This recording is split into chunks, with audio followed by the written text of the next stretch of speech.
GBV is still a very, very big issue. We've heard from the President that much progress is being made in the fight against GBV in South Africa. But is that really the case? So let's get the thoughts of Tara Transform founder and feminist strategist Shireen Motara joining us this morning here on the South African Morning. Shireen, good morning to you. Good to have you with us. Happy belated Women's Day for yesterday and Women's Month ahead. Do you agree with the President? Is there progress being made really? Good morning, Gareth, and I'm not celebrating Women's Day because we are actually moving backwards. I do think that as far as GBV is concerned, we are seeing a lot of progress.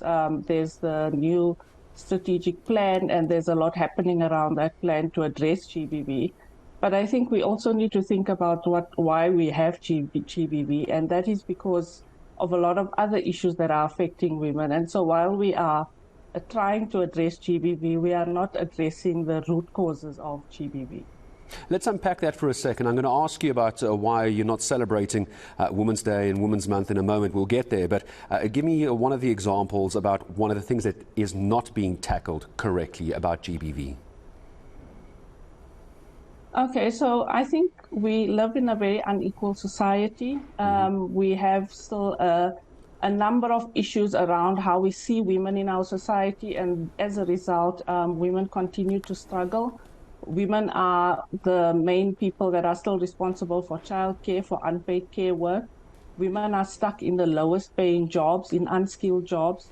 The largest number of people are women in the informal sector.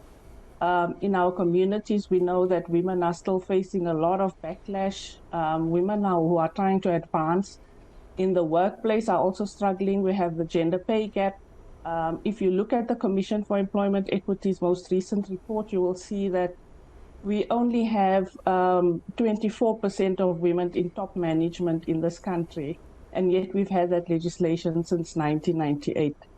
So there are many reasons why we still have GBV, and I think we have to dig deeper than just talking about GBV all the time, because we are not addressing the structural issues that are causing GBV. We'll talk about that in a moment, Shireen, if that's okay. You started our conversation by saying that you weren't celebrating Women's Day per se. Why is that, if I may ask?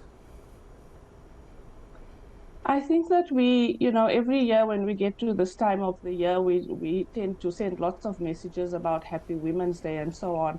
But you were just talking now about, those 8 young women who were raped. We are talking about in this Women's Month a lot of violence against women. We have the new statistics about the fact that women are not advancing as they should in the workplace. The gender pay gap is still 30%. We are still struggling to see women in decision-making positions.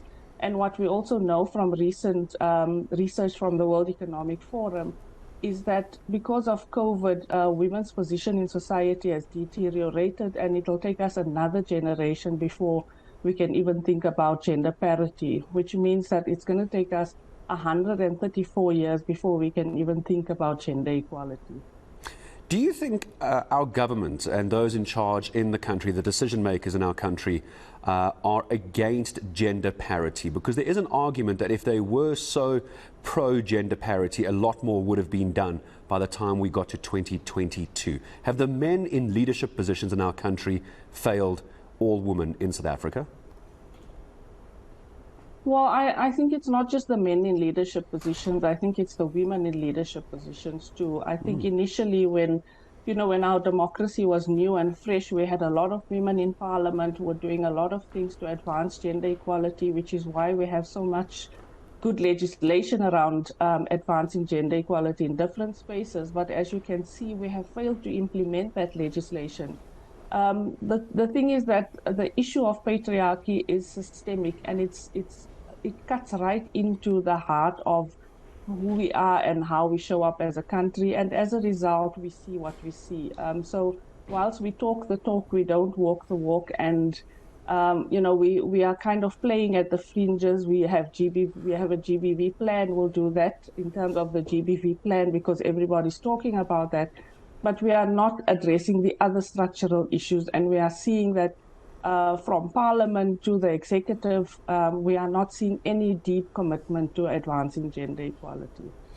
Give me one of those structural issues that are not being dealt with as well. If you were sitting with the President after our interview this morning, Shireen, he calls you up and he says, okay, Shireen, you and I need to have a chat. I saw you on air this morning with Gareth on the South African Morning. Tell me what I should do. Give me one thing, Shireen Mutara, that I as the President should tell my ministers and cabinet to do. What would you tell him today?